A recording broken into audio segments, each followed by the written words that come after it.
Genesis chapter 45. Joseph could stand it no longer. There were many people in the room, and he said to his attendants, "Out, all of you." So he was alone with his brothers when he told them who he was. Then he broke down and wept. He wept so loudly that the Egyptians could hear him, and the word of it quickly carried to Pharaoh's palace. "I am Joseph," he said to his brothers. "Is my father still alive?" But his brothers were speechless. They were stunned to realize that Joseph was standing there in front of them. "Please come closer," he said to them. So they came closer. And he said again, "I am Joseph, your brother, whom you sold into slavery in Egypt. But don't be upset and don't be angry with yourselves for selling me to this place. It was God who sent me here ahead of you to preserve your lives. This famine that has ravaged the land for 2 years will last 5 more years, and there will be neither plowing nor harvesting. God sent me ahead of you to keep you and your families alive and to preserve many survivors. So it was God who sent me here, not you. And he is the one who made me an advisor to Pharaoh, the manager of his entire palace, and the governor of all of Egypt. Now hurry back to my father and tell him, this is what your son Joseph says. God has made me a master over all the land of Egypt, so come down to me immediately. You can live in the region of Goshen, where you can be near me with all your children and grandchildren, your flocks and herds, and everything you own. I will take care of you there, for there are still 5 years of famine ahead of us. Otherwise, you, your household, and all your animals will starve." Then Joseph added, "Look, you can see for yourselves, and so can my brother Benjamin, that I really am Joseph. Go tell my father my honored position here in Egypt. Describe for him everything you have seen, and then bring my father here quickly." Weeping with joy, he embraced Benjamin, and Benjamin did the same. Then Joseph kissed each of his brothers and wept over them, and after they began talking freely with him. The news soon reached Pharaoh's palace. "Joseph's brothers have arrived." Pharaoh and his officials were all delighted to hear this. Pharaoh said to Joseph, "Tell your brothers this is what you must do. Load your pack animals and hurry back to the land of Canaan. Then get your father and all your families and return here to me. I will give you the very best land in Egypt, and you will eat from the best that the land produces." Then Pharaoh said to Joseph, "Tell your brothers, take wagons from the land of Egypt to carry your little children and your wives, and bring your father here. Don't worry about your personal belongings, for the best of all the land of Egypt is yours." So the sons of Jacob did as they were told. Joseph provided them with wagons as Pharaoh had commanded, and he gave them supplies for the journey, and he gave each of them new clothes. But to Benjamin he gave 5 changes of clothes and 300 pieces of silver. He also sent his father 10 male donkeys loaded with the finest products of Egypt, and 10 female donkeys loaded with grain and bread and other supplies that he would need on his journey. So Joseph sent his brothers off, and as they left, he called after them, "Don't quarrel about this all along the way." And they left Egypt and returned to their father Jacob in the land of Canaan. "Joseph is still alive," they told him, "and he is the governor of all the land of Egypt." Jacob was stunned at the news, and he couldn't believe it. But when they repeated to Jacob everything Joseph had told them, and when he saw the wagons Joseph had sent to carry him, their father's spirits revived. Then Jacob exclaimed, "It must be true. My son Joseph is alive. I must go and see him before I die." Genesis 46. So Jacob set out for Egypt with all his possessions, and when he came to Beersheba, he offered sacrifices to the God of his father Isaac. During the night Jacob spoke to him in a vision. "Jacob, Jacob," he called. Here I am," Jacob replied. "I am the God of your father," the voice said. "Do not be afraid to go down to Egypt, for there I will make your family into a great nation. I will go with you down to Egypt, and I will bring you back again. You will die in Egypt, but Joseph will be with you close to your eyes." So Jacob left Beersheba, and his sons took him to Egypt. They carried him and their little ones and their wives and their wagons Pharaoh had provided for them. They also took all their livestock and all their personal belongings they had acquired in the land of Canaan. So Jacob and his entire family went to Egypt, sons and grandsons, daughters and granddaughters, all his descendants. These are the names of the descendants of Israel, the sons of Jacob, who went to Egypt. Reuben was Jacob's oldest son. The sons of Reuben were Hanok, Palu, Hezron, and Carmi. The sons of Simeon were Jemuel, Jamin, Ohad, Jachin, Zohar, and Shaul. Shaul's mother was a Canaanite woman. The sons of Levi were Gershon, Kohath, and Merari. The sons of Judah were Onan, Shelah, Perez, and Zerah, though and Onan had died in the land of Canaan. The sons of Perez and Hezron were Hezron and Hamul. The sons of Issachar were Tola, Pua, Jashub, and Shimron. The sons of Zebulun were Sered, Elon, and Jehiel. These were the sons of Leah and Jacob who were born in Paddan Aram, in addition to their daughter Dinah. The number of Jacob's descendants, male and female, through Leah were 33.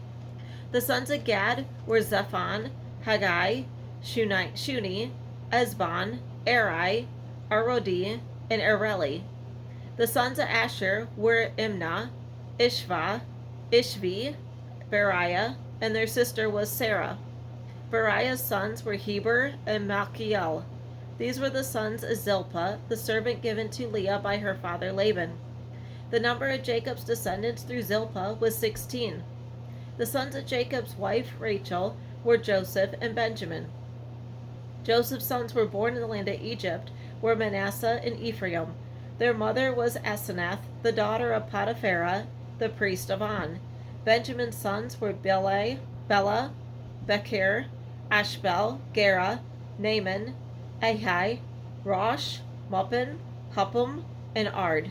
These were the sons of Rachel and Jacob. The number of Jacob's descendants through Rachel was 14. The son of Dan was Hushim. The sons of Naphtali were Jaziel, Guni, Jezer, and Shillem. These were the sons of Bilhah, the servant given to Rachel by her father Laban. The number of Jacob's descendants through Bilhah was 7. The total number of Jacob's direct descendants who went with him to Egypt, not counting his sons' wives, was 66. In addition, Joseph had 2 sons who were born in Egypt, so altogether there were 70 members of Jacob's family in the land of Egypt. As they neared their destination, Jacob sent Judah ahead to meet Joseph and get directions to the region of Goshen. And when they finally arrived there, Joseph prepared his chariot and traveled to Goshen to meet his father Jacob. When Joseph arrived, he embraced his father and wept, holding him for a long time. Finally, Jacob said to Joseph, "Now I am ready to die, since I have seen your face again and know you are still alive."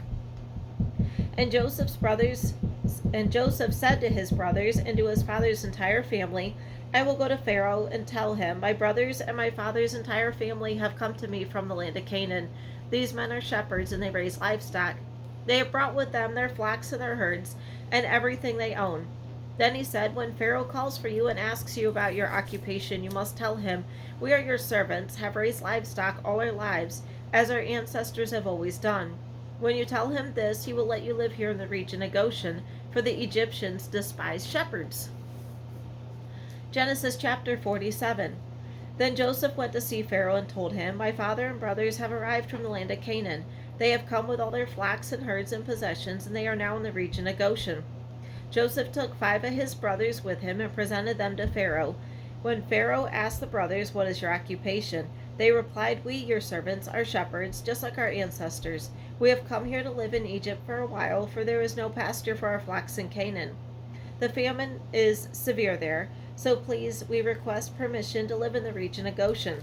Then Pharaoh said to Joseph, "Now your father and brothers have joined you here. Choose any place in the entire land of Egypt for them to live. Give them the best land of Egypt. Let them live in the region of Goshen, and if any of them have special skills, put them in charge of my livestock too." Then Joseph brought in his father Jacob and presented him to Pharaoh. And Jacob blessed Pharaoh. "How old are you?" Pharaoh asked. Jacob replied, "I have traveled on this earth for 130 hard years, but my life has been short compared to the lives of my ancestors."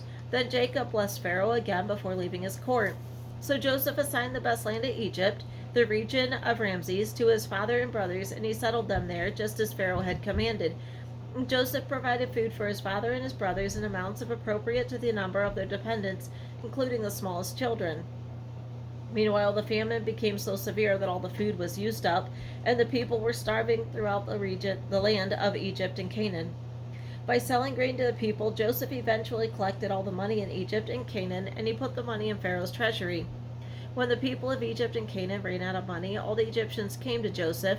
"Our money is gone," they cried, "but please give us food or we will die before your eyes." Joseph replied, "Since your money is gone, bring me your livestock, and I will give you food in exchange for your livestock."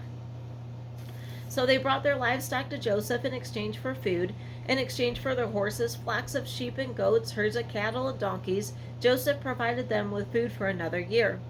But that year ended, and the next year they came again and said, "We cannot hide the truth from you, my lord. Our money is gone, and all our livestock and cattle are yours. We have nothing left to give but our bodies and our land.